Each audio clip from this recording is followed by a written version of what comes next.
how much is it now just about going out and giving it your absolute all? Yeah, I guess that's what it's all about. I think for us, probably the biggest growth that we've had as a team over the past year or two is the fact that we don't look too far ahead. And I know it's a bit of a terrible cliche, but we really just try to focus on the next training, the next recovery day, the training after that, and then when we get to the game, make sure that we're ready for that. And like I say, I think that's been our biggest area of growth, that we just try to live in the moment. And we know that Saturday's going to be really tough. We know that Saracens are a champion team. There's not too many deficiencies in their game, so we need to be on top of our game, but equally we can't focus too much on them. Again, I think that's one thing that we've done well this year. We've spent the lion's share of our preparation on ourselves and making sure that our game's in tip-top shape. We haven't changed our game too much from game to game, and that's going to be really important again going into Sarries. We need to make sure that our game's massively in order and not worry too much about them. At the same time, you've got to know what's coming. And I think we do, so looking forward to it. And actually the way that Saracens play, you kind of know what's coming. The problem is, how do you stop it? Does that actually make it a little bit simpler to prepare for, whereas perhaps some people might feel that Gloucester have more surprises in their pocket? Yeah, possibly. I think sometimes Sarries can be lumped into that boat of super physical, kick the ball, but actually they've probably got a little bit more to them as well. They can play with real pace, real tempo. They've got some intricate plays that can pick you apart as well. So like I said, we need to know what's coming, but our main focus is on ourselves and making sure that we're ready to execute some opportunities when they are created on Saturday afternoon.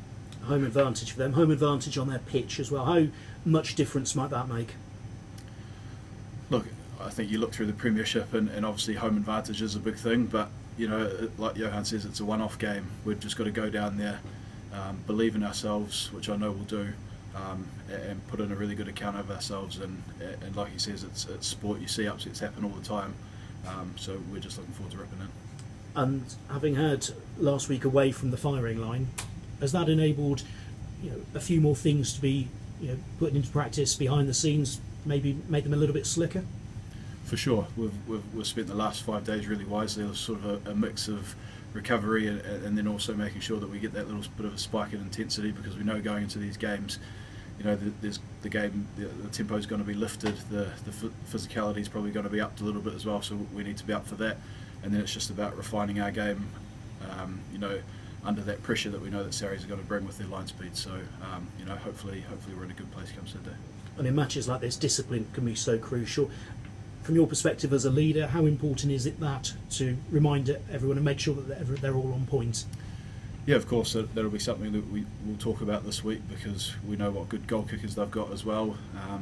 But it's not just discipline from a penalties side of thing. It's discipline to stay in the moment and stick to our game plan. We can't go off script and people try and do things when we feel a bit of pressure, and that's where you look to the leaders in the team to make sure that when we are in those moments where perhaps we've lost momentum or things aren't going our way, that we've got some good things to get back to, and we keep everyone on task.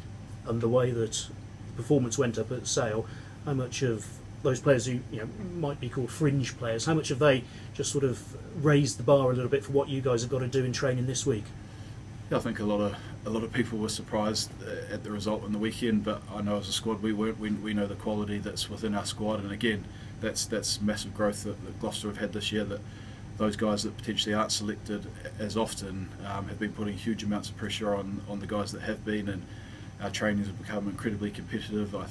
That team last week when we trained against them, they trained brilliantly all week, and it was no surprise to us that they went up and put a good account of themselves out on the pitch. So we'll find out later in the week what the selection is, and whoever's lucky enough to be selected, we'll have full confidence in.